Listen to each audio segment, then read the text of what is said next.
Oke, baiklah. Jadi untuk pembelajaran hari ini, pertemuan pertama seperti biasa kita akan, masuk ke kontrak perkuliahan dulu, kemudian juga beberapa silabus perlu Ibu sampaikan, apa aja mata kuliah ini yang harus dipelajari ya. Jadi ini fisika zat padat dengan kode mata kuliah TPF 6442 dan mata kuliah ini mata kuliah fisika lanjutan istilahnya. Nah, jadi kalau ditanya apa deskripsi perkuliahannya ya tadi ya pertama mata kuliah ini kan prasyarat karena dia termasuk kelompok mata kuliah wajib yang harus kalian lewati. Jadi sebenarnya mata kuliah ini mencakup ada mata kuliah fisika modern juga di dalamnya, tapi kan tidak tersplit ya, tidak terpisah kalau di kurikulum kita. Kalau Ibu dulu fisika zat padat itu beda, fisika modern juga beda. Jadi kepisah mata kuliahnya. Tapi kalau ini 2 SKS tuh kayak berasa 4 SKS. Jadi benar-benar akan padat materi-materi yang kalian pelajari. Karena dia mencakup 2 mata kuliah besar dalam satu mata kuliah gitu loh kira-kira. Nah, jadi sebenarnya mata kuliah ini akan dipelajari oleh kalian karena fisika zat padat itu dalam kehidupan sehari-hari dalam perkembangan zaman teknologi ini eh, ada fisika zat padat yang dipelajari di situ ya. Jadi kalau misalnya kita dari dulu belajar tentang TIK ya, ICT, kita belajar kan perangkat-perangkat hardware-nya, software-nya. Nah, biasanya di bagian hardware, kalau dulu kan pernah dikenalkan, ada namanya disket ya, zaman dulu. Terus juga gimana dulu komputer yang bertabung sangat besar, tiba-tiba sekarang jadi laptop dan jadi tipis gitu kan. Kemudian juga USB, makin lama makin sederhana bentuknya. Itu semua karena ada kontribusi fisika zat padat di dalamnya. Jadi ada namanya revolusi hard disk, memori, flash disk. Dia lebih dekat ke apa ya? Kalau misalnya Ibu koneksikan dia lebih dekat ke teknologi informatika. Jadi untuk penerapannya seperti itu. Ada piranti juga, kemudian juga ada mikroelektronika yang intinya dengan ukuran sangat kecil gimana caranya bisa memuat banyak hal di dalam alat tersebut, kira-kira seperti itu. Itulah kita akan belajar tentang yang namanya fisika zat padat. Oke. Nah, sekarang materinya apa aja sih yang harus kita pelajari? Yang pertama, paling dasar itu kita akan belajar tentang yang namanya struktur kristal ya. Jadi pertama kali kita belajar tentang struktur kristal, gimana sih bentuk kristal itu. Kemudian kristal yang kalian lihat kan secara umum ya hanya ngelihat kayak berlian aja, batu intan istilahnya ya. Tapi apa sih yang di dalam kristal itu susunannya apa saja sehingga dapat membentuk suatu kristal padat yang seperti kita lihat. Kemudian juga ada difraksi sinar X ya, ada penentuan struktur kristal, bagaimana cara menentukan strukturnya itu seperti apa. Kemudian nyatanya yang ketiga ini ada model ikatan antar atom. Jadi hampir mendekati seperti belajar ikatan antar atom pada kimia ya. Bukan hampir tapi memang sama sebenarnya. Tapi ada batasan kalau kita kan dari segi fisiknya. Jadi ada ikatan kovalen namanya ya, mungkin masih ingat. Kemudian juga ikatan antar ion, antar molekul itu seperti apa. Nah, itu akan kita pelajari. Kemudian yang keempat tentang dinamika kisi kristal, elektron dalam logam, yang keenam ada elektron dalam zat padat. Kemudian ini masuk nih materi tentang semikonduktor. Mungkin pernah belajar secara sepintas yang namanya alat-alat peranti itu kan dia terbagi atas namanya konduktor ya, isolator, kemudian juga ada namanya semikonduktor. Jadi di pertengahan itu dia ada namanya semikonduktor. Nah, itu seperti apa dan apa aplikasinya ya dalam bidang teknologi, dalam kehidupan sehari-hari itu biasa digunakan di mana. Kemudian juga kita belajar tentang superkonduktor. Ada juga namanya superkonduktor. Kemudian ada lagi sifat magnetik zat padat, ada belajar tentang dielektrik dan ferroelektrik, kemudian terakhir kita belajar tentang nanobiomaterial. Jadi sebenarnya kalau materi fisika zat padat ini lebih serunya kalau belajarnya pakai pengaplikasian implementasinya. Jadi belajarnya memang langsung by apa ya, hands on, benar-benar ngelihat nih, apalagi kalau misalnya nanobiomaterial kan dia lebih bahas tentang serat. Jadi pernah lihat ibaratnya bagaimana orang meracik suatu obat ya dari tanaman-tanaman tertentu yang memang khasiatnya memang dapat digunakan, itu semuanya ada fisikanya. Itulah istilahnya diambil serat-seratnya kemudian dijadikan suatu bentuk tertentu Nah, itu masuk ke dalam namanya nanobiomaterial untuk di fisika zat padat gitu ya. Nanti akan ada beberapa tugas tentunya kalian harus mencari beberapa artikel atau referensi terkait dengan pengaplikasian pada materi fisika zat padat sendiri itu ya. Insya Allah materi ini nggak akan ada resume ya, maksudnya nggak akan ada resume kayak mekanika yang harus berapa lembar yang kalian buat kayak gitu karena dia sifatnya 2 SKS juga, jadi paling Ibu akan memberikan tugas setiap pertemuannya. Dulu yang mana nih? Dulu nggak ya? Foto dulu. Oke, nah jadi referensinya itu satu-satunya ya, bukan satu-satunya sih, salah satunya adalah Charles Kittel dari Introduction to Solid State Physics ya, jadi edisi ke-8. Sebenarnya ada banyak sih referensi yang lain, mungkin kalian bisa lihat modul-modul fisika zat padat dari Universitas Udara itu juga bisa jadi acuan kalian, mana enak yang dibaca aja sebenarnya ya. E-booknya juga ada. Oke, kemudian bentar. Jadi ini seperti biasa ya, akan ada aturan perkuliahan. Jadi aturan perkuliahannya yang pertama, semua peserta wajib mengikuti perkuliahan sesuai waktu yang dijadwalkan. Kemudian mahasiswa sudah berada dalam virtual meeting room minimal 10 menit ya. Jadi ini nggak terlalu menyusahkan. Pokoknya kalau misalnya memang tidak berhalangan hadir, ya tinggal kasih kabar aja via grup ya, jangan via chat pribadi karena takutnya tenggelam dan nggak kebaca sama Ibu. Kemudian selama perkuliahan berlangsung harap di-mute-kan, kemudian kalau ada mau ditanyain silahkan di-unmute, silahkan raise hand juga seperti biasa, kemudian selama perkuliahan berlangsung kamera laptop dalam keadaan on dan diwajibkan menggunakan pakaian sopan, tidak diperkenankan menggunakan kaos, jaket, dan sarung gitu ya. Jadi ini udah biasa kalau sama Ibu kayak gimana perkuliahannya, kemudian nah penilaian dan kalender akademik. Jadi sebenarnya perkuliahan kita udah mundur 1 minggu ya. Jadi di Maret sampai Juni, April itu kalian udah harus ngejar masuk UTS. Jadi kita benar-benar jangan wasting time ya, Maret, April, Mei, Juni kita cuma punya 4 bulan lah kira-kira untuk perkuliahan. Jadi semampunya Ibu mencoba ngebut apa ya istilahnya mempercepat kalian untuk menyelesaikan perkuliahan ini karena sebenarnya juga nanti bulan Mei sampai Juli itu 3 bulan itu juga kita akan ada KKL ya, kemungkinan kita akan ada pelatihan online atau seperti apapun bentuknya. Jadi ya minimal kalau misalnya perkuliahan wajib sebelum-sebelumnya juga harus mulai dicicil beres kayak gitu ya, biar nggak tabrakan satu sama lain. Tugas itu 35%, kehadiran minimal 40%, kemudian UTS, UAS, sama keaktifan seperti biasa. Itu ya, jadi mismatch-nya udah mulai April nanti, mundur seminggu aja nih pokoknya, terus UAS juga sama mundur seminggu. Itu ya kira-kira, sampai sini adakah pertanyaan sebelum Ibu coba masuk materinya? Ada pertanyaan yang mau disampaikan? Kalau Ibu tunjukin kayak gini bisa kebaca kan ya PPT-nya? Kebaca juga. Baca ya tetap ya? Bisa, bisa. Siap. Ayo ada yang mau ditanyain nggak? Belum? Ibu, ini kita Iya? mau tanya, Bu. Boleh, boleh. Kita ini online ya, Bu? Nggak ada offline ya? Tergantung kesepakatan sih. Kalau tadi ngobrol sama Pak Suhadi, beliau masih ada sistem offline-nya ya. Jadi beberapa mahasiswa yang di Palembang dipersilakan untuk masuk ke kelas gitu kan ya nantinya dijadwalkan juga. Tergantung kesepakatan kalian. Kalau misalnya mau ada kita perkuliahan offline ke kampus ya, yang pasti kita udah base camp-nya udah di Jakabaring ya, bukan lagi kampus di Sudirman. Jadi kalau misalnya memang ada mau akan Ibu sediakan karena kalau untuk kuliah seperti ini Ibu juga selalu ke kampus kayak gitu. Gimana? Tergantung kalian. Ibu nggak mau maksain ya. Yang pasti seperti biasa kita akan buat rekamannya, buat videonya dan Ibu upload ke YouTube. Jadi beberapa mahasiswa yang istilahnya memang tidak bisa langsung duduk hadir di kelas tatap muka bisa langsung nonton di video YouTube-nya aja kayak gitu. Karena Ibu yakin sih nggak semua mahasiswa itu bisa duduk ngeliatin Zoom meeting ini kayak gitu. Ini aja baru berapa nih 17 kayak gitu. Nggak tahu namanya kemana hilang. Iya, Bu.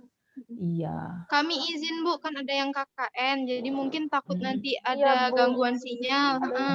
Jadi Mhm. makanya, nanya tadi offline atau online. Kalau misalkan ada offline kan paling tidak ada video yang bisa kami Kami simak bisa kalau misalkan nonton lagi ada video. kegiatan. Iya, benar-benar. Jadi intinya, semua jadi solusi aja ya, kalaupun pembelajarannya sistemnya online semua seperti ini, ya nggak masalah, ini semua udah bakal Ibu record dan udah Ibu bakal simpen ke YouTube, kayak gitu. Jadi kalian bisa nonton aja langsung di sana. Itu ya. Iya Bu. Oke, heeh, karena kalau kemarin 4 SKS sih kebutuhannya memang karena apa ya, ya karena memang bobotnya besar ya 4 SKS. Jadi Ibu rasa mana pula mata kuliahnya kan itu basic banget sebenarnya, bukan berarti fisika zat padat itu disepelekan, bukan. Tapi memang mata kuliah itu dasar, mau materi apapun ada mekanikanya istilahnya. Jadi mau nggak mau Ibu harus tetap buat kalian duduk di kelas dan melihat langsung nih, belajar langsung beda kan ya sama belajar online kayak gitu. Jadi minimal berapa persen dari kelas kalian tuh ada yang paham dan bisa ngajarin teman-temannya yang nggak belajar di kelas kayak gitu. Tapi kalau ini sih dia lebih banyak apa ya, fisika zat padat ini lebih banyak ke teori sebenarnya, bukan berarti fisika hitung-hitungannya nggak ada, tetap ada kayak gitu. Tapi karena dia sifatnya lanjutan, ya tadi makanya bobotnya 2 SKS seperti itu. Itu ya, jadi sementara, kita via online aja dulu ya. Ibu belum ngasih, komando buat kuliah di kelas ataupun di kampus gitu ya. Oke, nggak apa-apa kan ya? Iya Bu, nggak apa-apa. Iya Bu. Oke, siap. Lanjut ya guys, jadi kita masuk ke materi struktur kristal. Jadi mungkin ada yang udah baca-baca, jadi struktur kristal ini kita pelajari yang pertama Ibu jelasin dulu. Jadi sebagian besar ya sebenarnya materi zat padat itu adalah kristal dan elektron di dalamnya. Jadi kenapa nantinya kita akan belajar ada ikatan antar atom ya, kemudian juga bagaimana pembentukannya, bagaimana cara menentukan kisi kristal dan sebagainya macamnya. Karena di dalamnya di materi zat padat, entah itu dia bentuknya seperti spidol, laptop yang sifatnya padat, itu ada kristal, kemudian juga ada atom berupa elektron di dalamnya, itu ya. Nah, jadi zat padat ini sebenarnya sudah dikembangkan di awal abad ke-20, sebenarnya sudah ditemukan di abad ke-18, tapi mulai dikembangkannya di abad ke-20 karena adanya penemuan difraksi sinar X oleh kristal. Jadi difraksi kan udah tahu ya, jadi istilahnya difraksi itu adalah ada celah ya, ada celah penembakan sinar X itu melalui suatu celah yang pada akhirnya membentuk kristal itu sendiri. Nah, jadi dari penemuan ini, nah mulailah ditemukan. Jadi materi zat-zat padat itu dapat diklasifikasikan ada keteraturan di dalamnya. Jadi susunannya itu sangat rapi, periodik dan berulang istilahnya. Jadi di mana atom ataupun ion itu tersusun secara teratur antar atom yang satu dengan atom yang lainnya. Jadi antar satu atom dengan yang lainnya itu tersusun dan saling berikatan, ada keteraturan, makanya disebut dengan kristal atau istilahnya dengan intan, gitu ya. Oke, siapa tadi? Ada Yeni ya? Ya, nggak apa-apa Yen kalau lowbat. Lanjut aja ya. Nah, kemudian kristal itu juga merupakan benda zat padat yang dari komposisi atom-atom bisa berupa ion ataupun molekul yang susunannya berulang dengan jarak yang teratur dalam 3 dimensi. Ada dimensi X, Y maupun Z ya sumbunya nanti. Nah, jadi keteraturan ini dapat terjadi karena kondisi geometris yang harus memenuhi adanya ikatan atom yang berarah dan susunannya sangat sangat rapat. Jadi kalau misalnya dia tidak teratur jaraknya dan tidak berulang, apakah itu masih dikatakan sebagai kristal? Kayak gitu. Kira-kira masih dikatakan sebagai kristal nggak? Kalau dia susunannya ada istilah ada crack-nya gitu loh di dalamnya, kira-kira masih dibilang kristal nggak? Campuran mungkin. Campuran mungkin. Nanti kita akan belajar, ada namanya kecacatan pada kristal. Jadi ada bagian susunan dalam kristal itu ada bagian yang kosong di dalamnya. Masih dibilang kristal tapi ada kecacatan di dalamnya gitu ya istilahnya. Jadi ada kondisi yang sama seperti itu. Jadi susunannya ada yang ngisi, ada yang kosong di tengah, kemudian juga ada bentuknya yang tidak teratur kayak gitu ya karena dia ada bentuk kecacatan dalam kristal.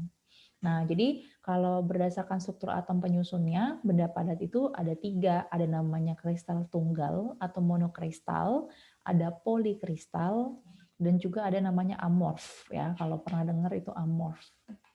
Nah, jadi kalau pada kristal tunggal atau atom penyusunnya itu punya strukturnya tetap ya, Nak ya. Jadi molekul-molekulnya juga disusun secara teratur dan di polanya juga pola 3 dimensi dan polanya berulang secara periodik dalam rentang panjang yang tak berhingga. Nah, itu namanya kristal tunggal. Tapi kalau polikristal dia itu intinya ya sama kayak tadi aja, kumpulan dari kristal-kristal tunggal kecil saling menumpuk hingga akhirnya membentuk suatu zat padat. Jadi kayak misalnya remote ini gitu ya, dalam susunan untuk di plastik ini sendiri istilahnya, ini udah namanya polikristal. Karena dia sudah susunan berbagai macam, bukan berbagai macam ya, tapi rentetan dari kristal tunggal yang disusun dan menumpuk jadi satu. Itu analoginya, kira-kira seperti itu. Nah, kemudian ada lagi namanya amorf. Amorf ini apa? Tapi dia polanya tuh hampir sama dengan kristal. Nah, masalahnya ini yang dikatakan tadi Ibu tanyakan, tetapi pola susunan atom-atom atau ionnya tidak teratur. Nah, jadi namanya itu amorf ya, bukan lagi kristal istilahnya. Jadi amorf ini terbentuk karena proses kristalisasi yang mungkin terlalu cepat. Jadi sehingga atom-atom tidak dapat tepat menempati lokasi kisinya. Misalnya ada gelas, ada plastik ya, sama aspal. Jadi tidak benar-benar padat. Nah, plastik ini itu termasuk amorf namanya. Kemudian gelas pun juga sama seperti itu ya. Jadi ya bukan pure kristal lagi karena dia ada susunan molekul yang tidak teratur. Jadi ini yang dinamakan dengan identik dengan amorf. Kalau aspal pun sama ya. Kalian lihat kan permukaannya kasar ya dan tidak benar-benar padat kadang ya. Nah, itu namanya amorf istilahnya contohnya.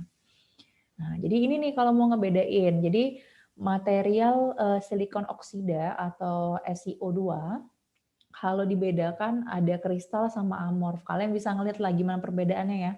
Kalau kristal dia benar-benar tersusun secara heksagonal ya, rapi banget ya, nggak ada yang kosong satu sama lainnya. Tapi kalau amorf susunan molekulnya tidak teratur, suka-suka dia aja kayak gitu. Nah, ini yang membedakan untuk material silikon oksida baik di kristal maupun amorf gitu ya. Sampai sini udah paham belum perbedaannya? Bisa dipahami ya?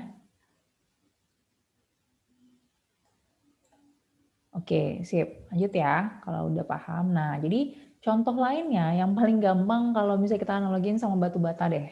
Jadi karena kita nggak bisa pegang langsung ya, barangnya itu hands on-nya seperti apa, kristal sama amorf. Jadi Ibu kasih analogi gampangnya. Jadi kalau kristal itu diibaratkan sebagai dinding batu bata yang terdiri atas susunan batu bata yang teratur. Jadi dia benar-benar rapat. Tapi kalau amorf ya, jadi dia tumpukan batu bata, sekedar tumpukan tapi tak sekokoh dinding batu bata istilahnya. Jadi dia ada kosong di dalamnya. Ini ya. Jadi dia ada kosong.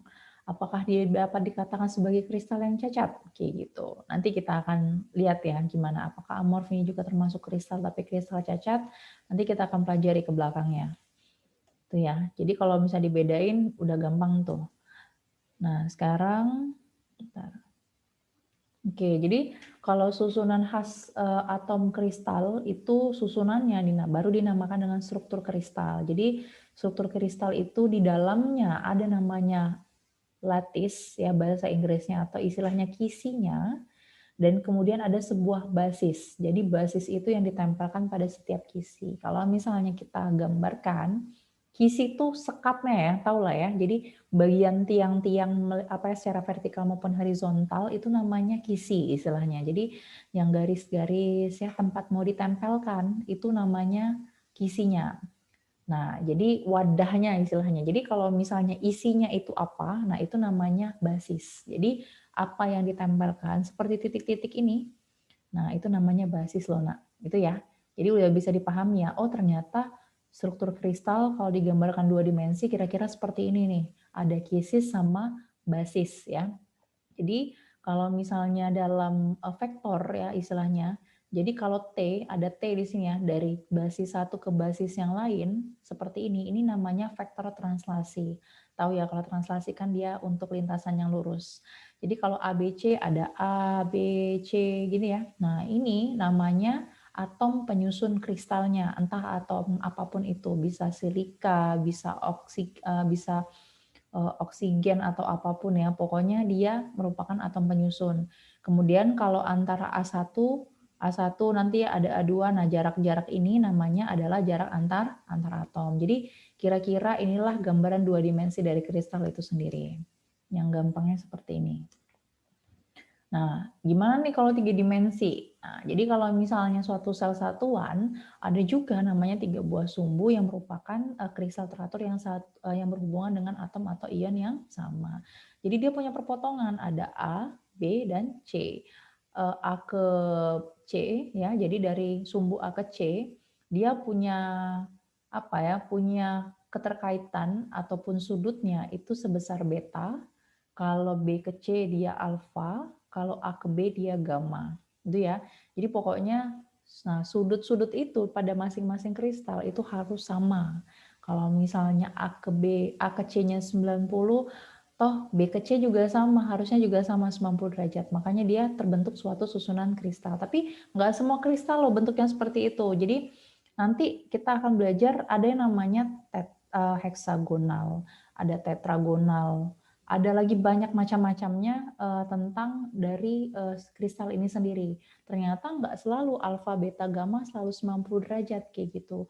Ada sekitar 7 jenis kristal yang nanti perlu kalian hafal kayak gitu. Bisa jadi nanti kalau misalnya ujian, ibu tanya ini kalau alfa betanya 90 derajat tapi gamma tidak 90 derajat, dia termasuk kristal yang seperti apa gitu ya. Jadi ini sifatnya masih hafalan.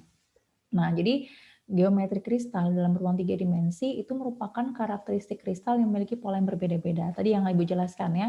Jadi dia bisa polanya intinya harus berulang dan pola pengulangannya jadi ciri khas masing-masing kristal. Jadi nggak selalu kristal ini idealnya tuh kristal tuh seperti ini loh. Tapi ketika alfa, beta, gamma tidak sama 90 derajat, dia akan masuk ke jenis kristal yang berbeda gitu. Nah, jadi dasar-dasarnya kita belajar ada namanya kisi dan basis, sudah Ibu jelaskan tadi ya. Kalau kisi tempat nempelnya, tempat sekatnya, tapi kalau basis apa yang ditempelkan itu namanya basis. Jadi kalau kisi itu adalah sebuah susunan titik yang teratur dan periodik dalam ruang. Jadi sebuah kristal ideal disusun satuan yang identik dan berulang-ulang ya, sampai dianya bentuknya tak hingga. Nah, kemudian kalau basis, nah itu tadi ada sekumpulan atom ya, ada atom A, B, C, itu namanya basisnya yang ditempelkan. Jadi dia namanya jumlah atom dalam sebuah basis dapat berisi dari satu atom ataupun lebih. Makanya dikatakan bahwa struktur kristal dapat terbentuk dari kisi dan basis, gitu ya. Nah, ini juga kalau struktur kristal kisinya ya seperti ini. Ya, jadi yang titik-titik ini nanti ada sekat-sekatnya itu namanya kisi. Tapi kalau basis ya tadi ikatan antar atomnya. Jadi ada atom A, B, C nantinya ya, D, E, F atau atom apapun itu namanya basis. Bisa lebih dari satu jenis atom. Oke, nanti kalau misalnya udah keluar ini nggak apa-apa ya, tinggal langsung masuk aja ya ke link yang sama ya. Ini tinggal 10 menit lagi. Oke, jadi ternyata bahan yang tersusun dari deretan atom itu dia punya jaraknya itu terpisahnya ada ketentuan ya. Bisa 1 angstrom ataupun 2 angstrom ya. Jadi jaraknya bisa 1 kali 10 pangkat min 6. 1 kali 10 pangkat min 10 meter ya. Jadi dia benar-benar rapat istilahnya gitu ya antar satu atom dengan atom yang lainnya. Nah, sebaliknya kalau zat padat yang tidak memiliki keteraturan makanya dinamakan dengan bahan amorf. Masuk ya ke omongan Ibu tadi ya. Kalau amorf masuk kecacatan atau bukan sama dia. Jadi yang tidak punya keteraturan dia namanya amorf ya, tapi dikatakan bukan kristal. Kemudian struktur kristal akan terjadi bila ditempatkan suatu basis pada setiap titik kisi, sehingga struktur kristal itu merupakan gabungan antara kisi dan basis. Jadi contohnya kira-kira kayak gini lah ya. Kalau kisi 2 dimensi yang mau ditempelin nih, kira-kira seperti ini. Jadi A2 ini merupakan jarak antar atom, A1 juga begitu. Ditambah dengan kisi yang bentuknya seperti ini, makalah jadi seperti struktur kristal. Jadi kalau basis itu yang seperti ini ya, antar atomnya. Jadi terhubungnya ini antar 2 atom atau lebih itu namanya basis. Sampai sini Ibu rasa bisa dipahami ya? Kira-kira ya. Ibu belum menemukan animasi khusus bentuknya seperti apa gitu ya, yang bentuknya 3D, tapi mudah-mudahan bentuk 2 dimensi dapat membantu. Oke, lanjut. Nah, contoh. Gimana nih? Masih aja juga ada mau hitung-hitungannya. Istilahnya kita mencari tentang operasi translasi kisi, karena kita belajar tentang vektor. Saya berikan contohnya dulu ya. Jadi misal nih, jadi ini ada kisinya kira-kira 1, 2, 3, 4, 1, 2, 3, 4, 5, 6. Ada 24 kisi di sini yang tersusun rapi. Kemudian ada A1 dan A2. Nah, kira-kira kalau misalnya dari soal seperti ini ditanyakan, berapa sih angka susunan persamaan untuk vektor translasinya, baik di T1 maupun T2. Di sini udah Ibu cantumin ya. Jadi karena ini sifatnya dikatakan sebagai 3 dimensi ya. Jadi makanya Ibu bikin di sini ada A1, A2, dan A3. Bisa dipahami ya kira-kira ya. Kalau A1 hubungannya itu di sumbu Y, kalau A2 ini di sumbu X di sini ya. Kalau A3 ya mikir aja kira-kira ya, kalau di sini memang tidak ada A3-nya, ya berarti dia dikatakan 0. Nah, seperti ini. Jadi kalau lihat T1, fokus ke garis T1 dari titik atas sampai titik ke bawah sini ya. Jadi dia pertemuan dari atas ke bawah. Oke. Udah sampai sini, kan ada U1 di sini ya. U1 ini berupa angkanya. U1 ini kalian lihat untuk A1, kalau A1 vektornya arahnya kemana? Ke atas kan ya. Nah, arahnya vektor ke atas. Dan kalau misalnya kita lihat bentuk dari U1-nya, dia bentuknya minus karena dia berlawanan arah vektor. T1 arah vektor ujung panahnya ke bawah, sedangkan A1 dia jaraknya dia ke atas. Bisa dipahami ya kira-kira? Udah paham? Bisa ya? Nah, kemudian dia minus 3. Dari mana Bu dapat 3? Karena loncatannya dari atas ke bawah itu 3 kali. Jadi 1, 2, 3. Makanya dia minus 3. Paham ya kira-kira sampai sini. Nah, kemudian kalau A2-nya, ini kan U2 dan dia positif ya. Nah, A2 dia ke arah kanan ya, ke arah kanan. Ya, jadi dia kita lihat T2-nya. T2-nya juga hampir ke arah kanan ya, meskipun dia membentuk suatu sudut nantinya ya. Tapi dia bisa kita analogikan arahnya arah ke kanan. Tapi masalahnya di A2 ini ya, T1 untuk di A2, sorry. Di sini ya masih tentang T1 ya, tapi di A2-nya karena arahnya ke kanan dan arahnya juga menuju ke kanan, dia ke bawah tapi arahnya ke kanan ya. Nah, jadi dia 2 kali loncatannya, 2. Dari mana ini? Dapatnya 2. 1, 2. Udah paham ya kira-kira ya kenapa dia dapatnya 2 angkanya.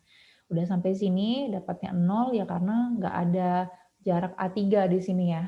Kemudian tinggal turunin aja, jadi ada min 3 sama plus 2. Oh makanya, jadi untuk operasi translasi kisi khusus di T1 didapatkanlah T1-nya sebesar min 3A1 plus 2A, 2A2. Kemudian U1-nya min 3 dan U2-nya dapatnya 2 ya sampai sini. Nah makanya dikatakan vektor untuk T1 itu dinamakan vektor translasi karena dia berupa bilangan bulat. Ada min 3 maupun 2, bilangan bulat negatif dan bilangan bulat positif. Sampai sini ada yang ditanyakan? Bisa dipahami nggak? Ini gampang kok, gampang banget ini sebenarnya operasi ini. Paham semuanya? Paham, Bu. Paham ya? Masih gampang kok ini. Ya, Bu. Lanjut ya, sekarang kita ke T2. Nah, T2 ini ada keanehan sedikit karena untuk ujung panahnya dia tidak bertemu dengan kisi manapun. Istilahnya letaknya di tengah-tengah aja kayak gini ya. Jadi bentuknya ke sini. Nah, jadi dia tepat di tengah sini. Sekarang kita coba cek. Gimana nih ngeceknya? Kalau untuk T2, tetap persamaannya ada A1, A2, dan A3 gitu ya. Nah, sekarang kalau untuk U1-nya dia dapatnya min 1,5. Ada yang tahu nggak kenapa min 1,5? Bisa jelasin ke Ibu? Gampang kok, caranya sama seperti tadi. Pakai loncatan. Ayo, ada yang mau nyoba nggak ngejelasin?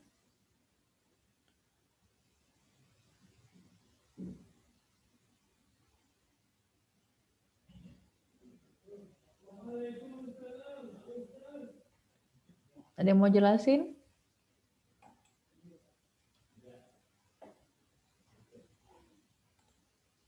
Ayo.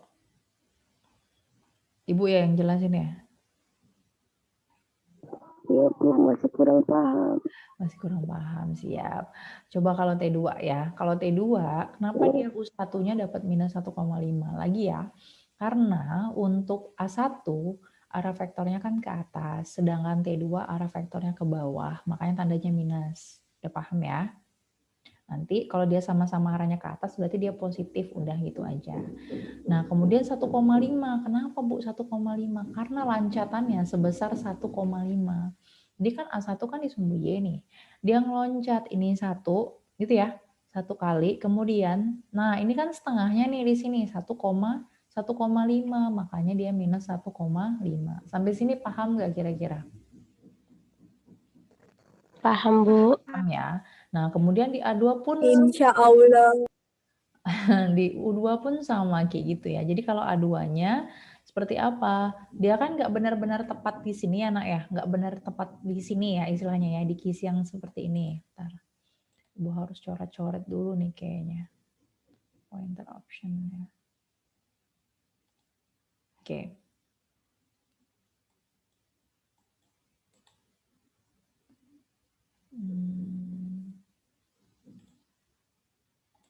Oh, tadi screen-nya pen. Oke, nah jadi kan loncatannya ini kan 1,5, loncat ke sini 1, loncat ke sini, nah ini ya, kira-kira ya, nah ini kan 1,5 hitungannya ya. Jadi ini 1, ini 0,5, tahu lah ya, udah sepaham lah, gini pasti. Nah sekarang ketika masuk ke U2-nya, U2-nya kan loncat nih, dari mana nih, dari sini ya, dari tengah ini ya kira-kira. 1, 2, harusnya kan kayak gitu, harusnya 2 ya. Tapi permasalahannya karena dia letaknya tepat di tengah-tengah seperti ini, bukan tepat di titik kisi ini ya, seperti ini. Nah, makanya dia jadinya sama pun dia 1,5 gitu ya. Jadi dia nggak full 2, dia dapatnya 1,5 untuk di A2-nya gitu. Tapi nilainya positif, benar, karena dia menuju ke arah kanan. Gitu ya kira-kira. Nah, sama pun O-nya untuk U3-nya 0 karena dia tidak ada jarak antara atom terhadap A3-nya. Kemudian tinggal turunin aja. Dapat 1,5 nih 1,5, dapatlah U1 dan U2-nya. Oh, ternyata T2 bukan termasuk vektor translasi. Kenapa, Bu? Karena dia bukan bilangan bulat. Gitu ya kira-kira. Sampai sini ada pertanyaan nggak?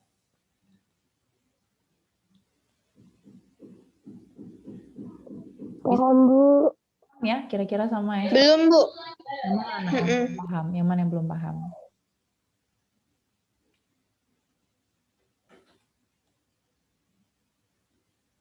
Yang mana yang belum paham? Udah paham semua? Bisa ya? Oke, karena ini kurang dari 1 menit, Ibu stop share dulu ya.